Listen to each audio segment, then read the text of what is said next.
दोस्तों, अब कहानी एक बहुत ही इंटरेस्टिंग मोड़ पर आ चुकी थी, जहां अब तक सब लोग मूचन को सिर्फ एक टैलेंटेड स्पिरिचुअल एरे मास्टर समझ रहे थे। दोस्तों, छोटा सा कमेंट एंड लाइक कर देना एंड चैनल को सब्सक्राइब कर देना। चलो वीडियो स्टार्ट करते हैं। वहीं अब उसके सामने खड़ी थी वो लड़की जिसे देखकर बड़े से बड़ा जीनियस भी प्रेशर महसूस करता था। ये थी वेन किंगसुअन, एक ऐसी फीनिक्स जैसी जीनियस जिसका प्राइड और कॉन्फिडेंस पूरे ग्रेट स्पिरिचुअल वर्ल्ड में मशहूर था। लेकिन इस बार कुछ अलग हुआ। जब वेन किंगसुअन ने मूचन से नरम और केयरिंग टोन में बात की, तब खुद मूचन भी कुछ पल के लिए शॉक हो गया, क्योंकि उसने कभी नहीं सोचा था कि हमेशा एरोगेंट और अनटचेबल नजर आने वाली वेन किंगसुअन कभी उससे इस तरह बात करेगी। आमतौर पर वो आसमान में उड़ती हुई एक प्राउड फीनिक्स की तरह लगती थी, जिसके सामने किसी को भी अपनी औकात छोटी महसूस होने लगती थी। मूचन अभी उसकी बात पर हैरान ही था कि अचानक वेन किंगसुअन के चेहरे पर वही फेमिलियर प्राउड स्माइल वापस आ गई। उसने मूचन को देखते हुए कहा कि इतनी कम स्ट्रेंथ के साथ हीरो सेविंग ब्यूटी का ड्रामा करना बहुत एम्बैरेसिंग है और उसे खुद को हीरो समझना बंद कर देना चाहिए। ये सुनकर मूचन के चेहरे पर तुरंत अजीब एक्सप्रेशन आ गया। एक पल पहले जो लड़की कैरिंग लग रही थी, अगले ही पल फिर से वही प्राउड क्वीन बन गई थी। उसके मन में तो ये तक आ गया कि काश वो एक स्पिरिचुअल एरे बनाकर वेन किंगसुअन को उसके अंदर बंद कर सके। लेकिन मजाक और तानों के पीछे एक और चीज छुपी हुई थी। जब वेन किंगसुअन ने अपनी नज़र शाओ हुआंग पर डाली, तब उसके चेहरे की स्माइल धीरे धीरे गायब होने लगी। उसकी जगह एक ऐसी ठंडी किलिंग इंटेंट ने ले ली जिसे देखकर किसी का भी दिल कांप जाए। उसकी आंखों में जल रहा गुस्सा इतना भयानक था कि शाओ हुआंग के शरीर में सीधा सर्दी की लहर दौड़ गई। बाहर खड़े काउंटलेस एक्सपर्ट्स और स्टूडेंट्स भी ये महसूस कर पा रहे थे कि वेन किंगसुअन सच में गुस्से में थी। और जब ये जीनियस लड़की गुस्से में आती थी, तब उसके ओपोनेंट्स के लिए ये कभी भी अच्छी खबर नहीं होती थी। उसने धीमी आवाज में मूचन से पूछा कि क्या वो शाओ हुआंग को उसके हवाले कर सकता है। मूचन ने उसकी आंखों में जलती हुई एंगर को साफ देख लिया था, लेकिन फिर भी उसने सिर हिला दिया। उसने कहा कि हेवन बाइंडिंग स्पिरिचुअल एरे कोई ऑर्डिनरी एरे नहीं है। अगर वेन किंगसुअन इसे तोड़ने की कोशिश करेगी तो उसकी बहुत सारी स्पिरिचुअल एनर्जी वेस्ट हो जाएगी और आने वाले बैटल्स उससे भी ज्यादा डेंजरस होने वाले थे। इसलिए अपनी स्ट्रेंथ को अभी सेव रखना ही बेहतर होगा। ये सुनकर वेन किंगसुअन की आंखों में हल्की सी सरप्राइज चमकी, क्योंकि मूचन के शब्दों का मतलब सीधा था। शाओ हुआंग और उसका एकेडमी अलायंस इतने पावरफुल नहीं थे कि वो वेन किंगसुअन को चैलेंज कर सके। अगर उन्होंने इतनी हिम्मत दिखाई थी तो जरूर उनके पीछे कोई हिडन स्कीम या पावरफुल फोर्स मौजूद थी। मूचन क्लियरली वार्निंग दे रहा था कि असली डेंजर अभी सामने नहीं आया है। वेन किंगसुअन ने अपनी सुंदर भौएं सिकोड़ी। वो जानती थी कि हेवन बाइंडिंग स्पिरिचुअल एरे कितना पावरफुल है। एक ऑर्डिनरी कल्टिवेटर तो दूर, उस जैसे जीनियस को भी इसे डिस्ट्रॉय करने के लिए प्राइस चुकानी पड़ सकती थी। और इसी वजह से उसके मन में एक और ख्याल आया। क्या मूचन सच में उसकी रेप्यूटेशन और सेफ्टी की चिंता कर रहा था? जैसे ही ये ख्याल उसके मन में आया, मूचन उसकी आंखों में चल रहे थॉट्स समझ गया। उसने मुस्कुराते हुए कहा कि उसे उसकी रेप्यूटेशन की बिल्कुल चिंता करने की जरूरत नहीं है। उसने कॉन्फिडेंस के साथ शाओ हुआंग की तरफ देखकर कहा कि heaven binding spiritual array powerful जरूर है, लेकिन उसमें उसे ट्रैप करने की कैपेबिलिटी नहीं है। ये बोलते वक्त उसके चेहरे पर जो स्माइल थी, वो ऑर्डिनरी स्माइल नहीं थी। वो एक एब्सोल्यूट कॉन्फिडेंस की स्माइल थी। एक ऐसी स्माइल जो सिर्फ उन लोगों के चेहरे पर दिखती है जो अपनी स्ट्रेंथ पर पूरा भरोसा रखते हैं। कुछ पल के लिए वेन किंगसुअन भी उस स्माइल को देखकर चुप रह गई, लेकिन अगले ही पल उसने नजर हटा ली और कहा कि उसे कोई फर्क नहीं पड़ता अगर मूचन जिंदा रही या मर जाए। उसने ये भी कहा कि मर्दों को हमेशा शो ऑफ करना पसंद होता है। मूचन बस हल्का सा हंसा। तब वेन किंगसुअन ने हाथ हिलाकर कहा कि अगर मूचन इतनी जिद कर रहा है तो वो उसे नहीं रोकेगी, लेकिन उसे जल्दी से शाओ हुआंग और उसके ग्रुप को हैंडल करना होगा, क्योंकि वो खुद अब और ज्यादा देर तक शाओ हुआंग को पीटने की इच्छा को कंट्रोल नहीं कर सकती थी। अब बैटलफील्ड का एटमॉस्फेयर पूरी तरह बदल चुका था। मूचन धीरे धीरे आगे बढ़ने लगा। उसकी आंखें पहले से ज्यादा शार्प और कोल्ड हो चुकी थीं। आखिरकार उसकी नजर सीधा शाओ हुआंग पर जाकर टिक गई। शाओ हुआंग तुरंत समझ गया कि मूचन क्या करने वाला है। उसने ठंडी हंसी के साथ कहा कि लगता है वेन किंगसुअन का सपोर्ट मिलते ही मूचन का कॉन्फिडेंस आसमान छू रहा है।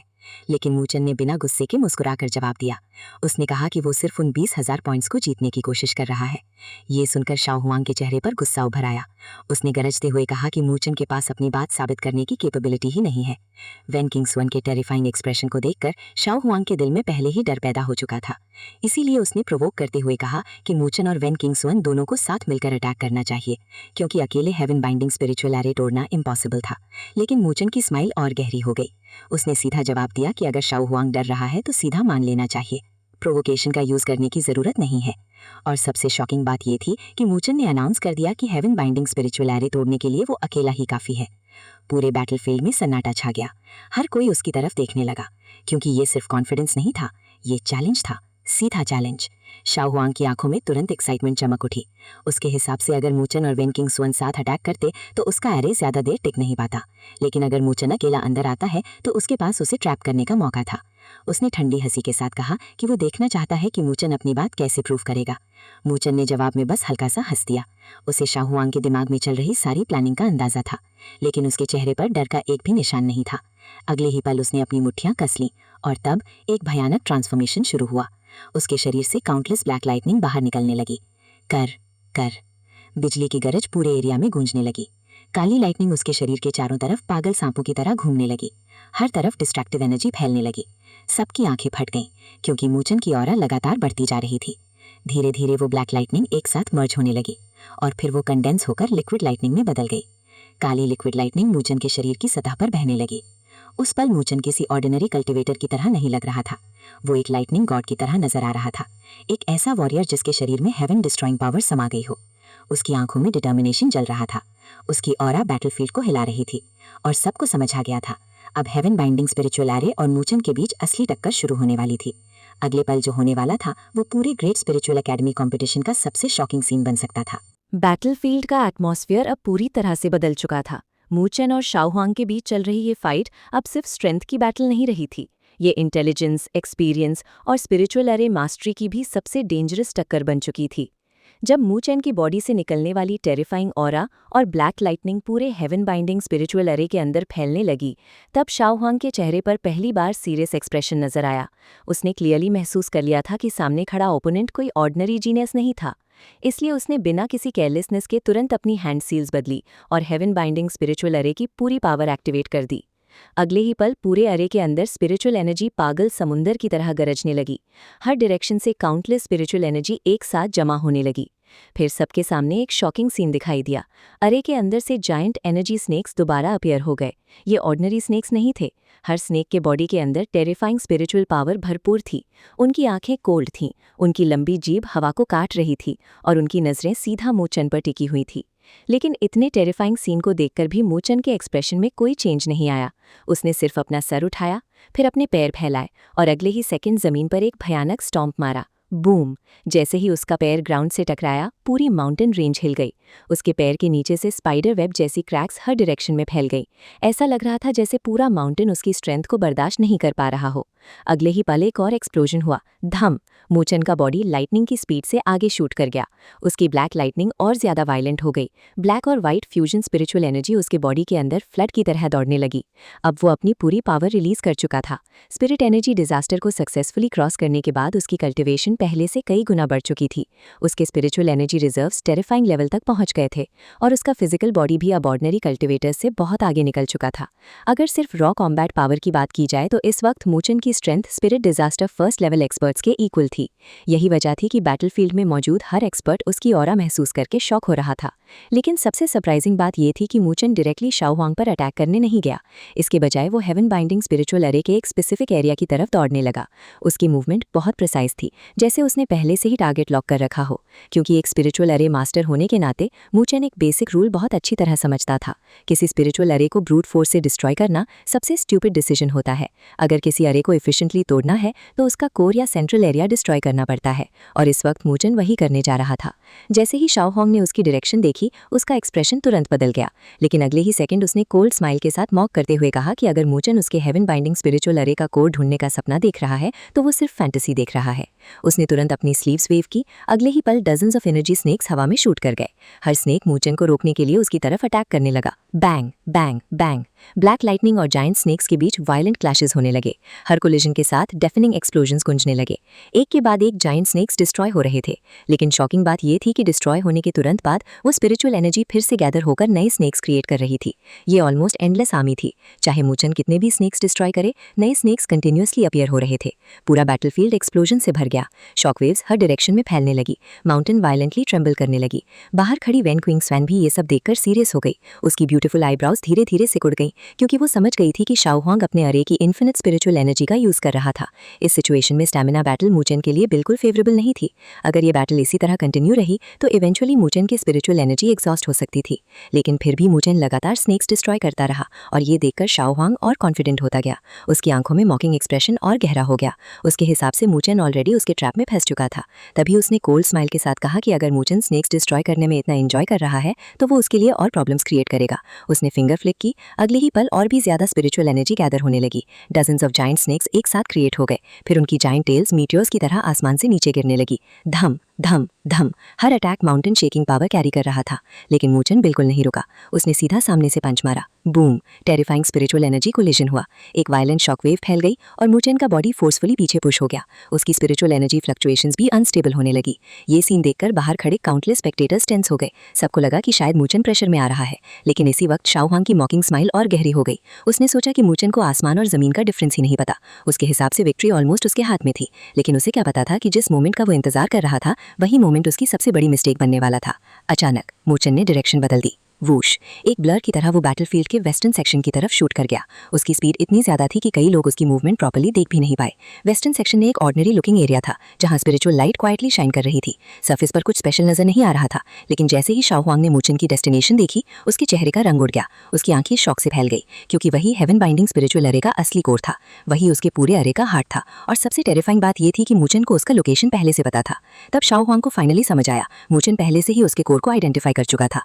जो फ्रंटल बैटल वो अब तक कर रहा था, जो जाइंट स्नेक्स डिस्ट्रॉय कर रहा था, जो डायरेक्ट क्लैशेस कर रहा था, वो सब सिर्फ एक डिस्ट्रैक्शन था। एक परफेक्ट डिसेप्शन। मूचेन ने जानबूझकर शाओ हुआंग का अटेंशन डाइवर्ट किया था। और जब शाओ हुआंग कॉन्फिडेंट हो गया तब उसने असली अटैक लॉन्च किया। ये रियलाइज करते ही शाओ हुआंग पैनिक में आ गया। उसने तुरंत अरे की पूरी पावर एक्टिवेट कर दी। काउंटलेस जाइंट स्नेक्स मूचेन का पीछा करने लगे। लेकिन अब बहुत देर हो चुकी थी। मूचेन ऑलरेडी कोर एरिया के सामने पहुंच चुका था। अगले ही सेकंड उसके ऊपर आसमान की तरफ एक टेरिफाइंग पिलर राइज हुआ। पूरे बैटलफील्ड में डेमोनिक ऑरा फैल गई। सबकी सांसें रुक गईं क्योंकि ये था ग्रेट मेरू डेमोनिक पिलर, एक टेरिफाइंग डिवाइन आर्टिफैक्ट। मूचेन ने बिना हेजिटेशन के उस पिलर को पकड़ लिया। उसकी मसल्स टाइटन हो गई। उसकी स्पिरिचुअल एनर्जी वायलेंट तरीके से इरप्ट करने लगी। फिर उसने पूरी स्ट्रेंथ के साथ पिलर को ऊपर उठाया। शाओ हुआंग का चेहरा डेथली पेल हो गया। उसे पता था कि सब खत्म हो चुका है। तब मूचेन की काम और कॉन्फिडेंट वॉइस बैटलफील्ड में गुंजी। उसने कहा कि लगातार 2 बार डिफीट होने के बाद भी शाओ हुआंग अभी तक कुछ नहीं सीखा। और फिर उसने फाइनल ब्लो से पहले एक और सेंटेंस बोला। उसने कहा कि उसे माफ करना, लेकिन वो 20,000 पॉइंट्स अब उसके हो चुके हैं। अगले ही second great Meru demonic pillar आसमान को चीरते हुए नीचे गिरा। थम। टेरिफाइंग डेमोनिक ऑरा के साथ पिलर सीधा हेवन बाइंडिंग स्पिरिचुअल अरे के कोर पर जाकर टकरा गया। और उसी पल पूरे बैटलफील्ड का रिजल्ट डिसाइड होने वाला था। शाओ हुआंग का strongest Trump card of destruction के किनारे खड़ा था। जबकि मूचेन ने एक बार फिर सबको दिखा दिया था कि असली जीनियस सिर्फ स्ट्रेंथ से नहीं बल्कि इंटेलिजेंस और स्ट्रैटेजी से भी जीतता है। अब बैटल अपने सबसे डेंजरस और थ्रिलिंग पॉइंट पर पहुंच चुकी थी। अब ये सिर्फ 2 जीनियसेस के बीच की फाइट नहीं रही थी। ये एक ऐसी क्लैश बन चुकी थी जहां एक तरफ था मूचेन का टेरिफाइंग कॉन्फिडेंस और स्ट्रैटेजी और दूसरी तरफ था शाओ हुआंग का हेवन बाइंडिंग स्पिरिचुअल अरे, जो अब डिस्ट्रक्शन के बिल्कुल किनारे पर खड़ा था। जब ग्रेट मेरू डेमोनिक पिलर पूरी पावर के साथ नीचे गिरा तब उसके अंदर से निकलने वाली डेमोनिक ऑरा ने आसमान और जमीन दोनों को हिला दिया।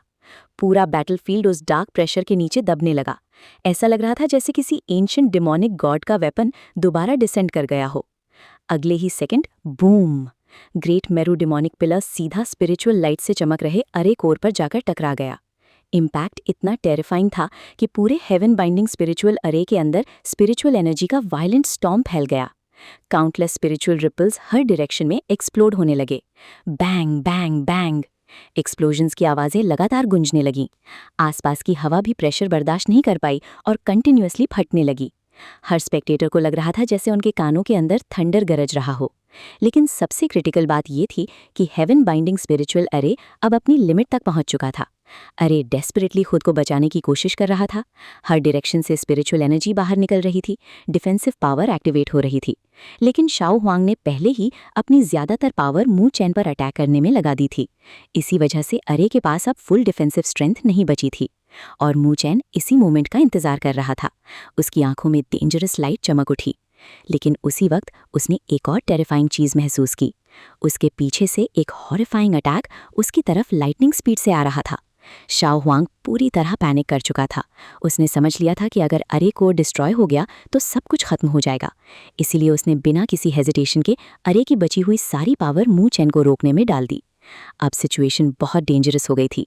मू चेन के सामने था अरे कोर और उसकी पीठ के पीछे आ रहा था एक डेडली किलिंग स्ट्राइक। लेकिन इस वक्त रिट्रीट करना इम्पॉसिबल था। अगर वो एक कदम भी पीछे हटता तो शाओ हुआंग दोबारा अरे पर कंप्लीट कंट्रोल हासिल कर लेता, कोर को प्रोटेक्ट करने के लिए और ज़्यादा स्पिरिचुअल एनर्जी एक्टिवेट कर देता और फिर पूरी बैटल का रिजल्ट बदल सकता था। मू चेन ये बात बहुत अच्छी तरह समझता था, इसीलिए उसने एक सेकंड के लिए भी पीछे मुड़कर नहीं देखा। उसकी आंखों में मैडनेस और डिटर्मिनेशन और गहरा होता गया। उसके अंदर की किलिंग ऑरा कंटिन्यूअसली गैदर होने लगी। अगले ही पल उसके मुंह से एक लो रोर निकली। वो रोर किसी ह्यूमन वॉरियर की नहीं लग रही थी। ऐसा लग रहा था जैसे किसी एंशिएंट बीस्ट ने गरज कर अपनी पावर रिलीज कर दी हो। उस रोर के साथ ग्रेट मेरो डिमोनिक पिलर और भी ज्यादा वायलेंट हो गया। उसके अंदर से काउंटलेस डिमोनिक शैडोज निकलती हुई महसूस होने लगी, जैसे हेल के अंदर बंद असुराज और डीमंस एक साथ चीख रहे हों। पूरा बैटलफील्ड डार्क ऑरा से भर गया। हर एक्सपर्ट के चेहरे पर शॉक था। तब मू चेन ने अपनी पूरी स्ट्रेंथ के साथ गरज कर कहा, ब्रेक फॉर मी। उसकी आवाज बैटलफील्ड में थंडर की तरह गूंज उठी। अगले ही सेकंड ग्रेट मेरो डिमोनिक पिलर फिर से नीचे गिरा। क्रैक, एक शार्प साउंड पूरे बैटलफील्ड में गूंज गई और फिर हेवन बाइंडिंग स्पिरिचुअल अरे के सरफेस पर काउंटलेस क्रैक्स अपीयर होने लगी। स्पाइडर वेब की तरह दरारें हर डायरेक्शन में फैलने लगी। अब अरे सच में कोलैप्स के एज पर पहुंच गया था। ये देखते ही शाओ हुआंग का चेहरा पूरी तरह सफेद पड़ गया। उसका कॉन्फिडेंस टूट चुका था। उसकी आंखों में पैनिक साफ नजर आ रहा था। वो अब और काम नहीं रह सका। उसने गुस्से और डेस्परेशन में चीखते हुए हैंड सील्स बदली और अगले ही पल पफ, उसके मुंह से ब्लड एसेंस बाहर निकल आया। पूरे बैटलफील्ड में शॉक फैल गया। सब समझ गए कि शाओ हुआंग अब अपनी लाइफ फोर्स तक यूज करने लगा था। वो किसी भी कीमत पर अरे को बचाना चाहता था। जैसे ही ब्लड एसेंस बाहर आया, मू चेन के पीछे चेज कर रहे जायंट स्पिरिचुअल स्नेक्स ने एक साथ अपने हेड्स आसमान की तरफ उठाए। फिर उन्होंने ब्लड एसेंस को निगल लिया। अगले ही सेकंड अनबिलीवेबल ट्रांसफॉर्मेशन शुरू हो गई। हर स्नेक के बॉडी से ब्लड रेड लाइट निकलने लगी। काउंटलेस रेड लाइट्स एक दूसरे में मर्ज होने लगी और फिर एक मॉन्स्ट्रस क्रीचर बैटलफील्ड के ऊपर अपीयर हुआ। सबकी आंखें फट गईं क्योंकि उनके सामने अब एक 1000 metre long giant blood snake हवा में मंडरा रहा था। उसका बॉडी इतना बड़ा था कि उसकी शैडो ने पूरे माउंटेन एरिया को कवर कर लिया। उसकी प्रेजेंस ही डिस्ट्रक्शन का सिंबल लग रही थी। माउंटेन पीक्स तक उसके प्रेशर से कांपने लगी। हर स्पेक्टेटर का दिल जोर जोर से धड़कने लगा। सब समझ गए कि शाओ हुआंग अब सच में सब कुछ दांव पर लगा चुका है। अगले ही सेकंड जायंट ब्लड स्नेक ने अपनी मैसिव टेल मूव की। वूश, स्पेस तक डिस्टॉर्ट हो गया। उसकी मूवमेंट डिवाइन स्पीयर की तरह थी। एक अनस्टॉपेबल अटैक, एक अनअवॉइडेबल स्ट्राइक, और उसका टारगेट था मू चेन की पीठ। स्पीड इतनी ज्यादा थी कि कई एक्सपर्ट्स उस अटैक को प्रॉपर्ली देख भी नहीं पाए। हर किसी के दिल की धड़कन रुक गई। बाहर खड़ी लोआली का एक्सप्रेशन भी फाइनली चेंज हो गया। उसने तुरंत लोआ गॉड स्वॉर्ड को टाइटली पकड़ लिया और एक कदम आगे बढ़ी। क्लियरली अगर सिचुएशन और डेंजरस होती तो वो बिना सोचे बैटल में एंटर कर जाती। लेकिन उसी मोमेंट शाओ हुआंग ने भी एक्शन लिया। उसने अपना ब्लेजिंग जायंट बो निकाल लिया। एरो टिप पर क्रिम्सन फ्लेम्स चल रही थीं। उन फ्लेम्स की हीट से सराउंडिंग स्पेस डिस्टॉर्ट होने लगी। उसने सीधा लोआली को टारगेट कर लिया। हालांकि उसने एरो रिलीज नहीं किया, लेकिन वार्निंग क्लियर थी। अगर लोआली इंटरफेयर करती तो वो तुरंत अटैक करता। शाओ हुआंग जानता था कि लोआली उससे कई गुना स्ट्रॉन्गर है, लेकिन उसे अपनी स्ट्रेंथ पर इतना कॉन्फिडेंस था कि वो कम से कम कुछ समय तक उसे रोक सकता था। लोआली ने कोल्ड आइज से शाओ हुआंग को देखा। उसकी ब्यूटीफुल आइज में चिलिंग किलिंग इंटेंट चमक उठी, लेकिन फिर भी उसने एक्शन नहीं लिया क्योंकि उसे मू चेन पर भरोसा था। उसने अपनी नज़र वापस बैटलफील्ड की तरफ कर ली और सबकी तरह वो भी रिजल्ट का इंतजार करने लगी। इस वक्त बैटलफील्ड के सेंटर में मू चेन अब भी नहीं हिला था। उसने पीछे से आ रही टेरिफाइंग किलिंग स्ट्राइक को क्लियरली महसूस कर लिया था, लेकिन उसके चेहरे पर पैनिक का एक भी निशान नहीं था। उल्टा उसकी आंखों में और भी डेंजरस शैडो उभर आईं। बूम, उसके सामने हेवन बाइंडिंग स्पिरिचुअल अरे और ज्यादा क्रैक होने लगा। दरारें कंटिन्यूअसली स्प्रेड कर रही थीं। पीछे से जायंट ब्लड स्नेक की टेरिफाइंग हिस आवाज उसके कानों में गूंज रही थी। अटैक हर सेकंड करीब आ रहा था। पेन की हल्की सेंसेशन भी उसकी पीठ से निकलने लगी थी, लेकिन मू चेन फिर भी नहीं हिला। पूरे बैटलफील्ड के एक्सपर्ट्स अपनी सांसें रोककर ये सीन देख रहे थे। किसी की आंखें ब्लिंक तक नहीं कर रही थीं। सबको पता था अगले कुछ सेकंड्स पूरी बैटल का रिजल्ट डिसाइड करने वाले थे। एक तरफ था हेवन बाइंडिंग स्पिरिचुअल अरे का फाइनल रेजिस्टेंस, दूसरी तरफ था मू चेन का अल्टीमेट अटैक। और तब मू चेन ने अपनी सारी स्पिरिचुअल एनर्जी, अपनी सारी विल पावर और अपनी पूरी डिटर्मिनेशन को एक पॉइंट पर गैदर किया। उसकी आंखों में लाइटनिंग चमकी, उसके मसल्स टाइटन हो गए। ग्रेट मेरो डिमोनिक पिलर वायलेंट तरीके से कांपने लगा और फिर उसने पूरे बैटलफील्ड को हिला देने वाली गरज के साथ एक ही शब्द पुकारा, तोड़ दो। शाओ हुआंग का हेवन बाइंडिंग अरे अपनी पूरी पावर के साथ मू चेन को ट्रैप करने की कोशिश कर रहा था। सबको लग रहा था कि इस बार मू चेन के लिए बचना नामुमकिन होगा, लेकिन किसी ने भी अंदाजा नहीं लगाया था कि असली सरप्राइज अभी बाकी था। जैसे ही मूचैन आधा कदम आगे बढ़ा, उसकी ब्लैक आइज के अंदर एक टेरिफाइंग लाइट चमक उठी। अगले ही पल उसने अपनी डेमोनिक पिलर को पूरी ताकत के साथ नीचे गिरा दिया। पूरी स्काई में एक डेफिनिंग एक्सप्लोजन गुंज उठा। हेवन बाइंडिंग अरे पहले ही अपनी लिमिट तक पहुंच चुका था और अब उसके अंदर क्रैक्स दिखने लगे। धीरे धीरे वो क्रैक्स पूरे अरे में स्प्रेड होने लगे, जैसे किसी शीशे पर दरारें फैल रही हों। एक भयानक ब्लास्ट के साथ पूरा स्पिरिचुअल अरे फाइनली कोलैप्स हो गया। काउंटलेस स्पिरिचुअल एनर्जी की शॉकवेव्स हर डायरेक्शन में तूफान की तरह फैल गई।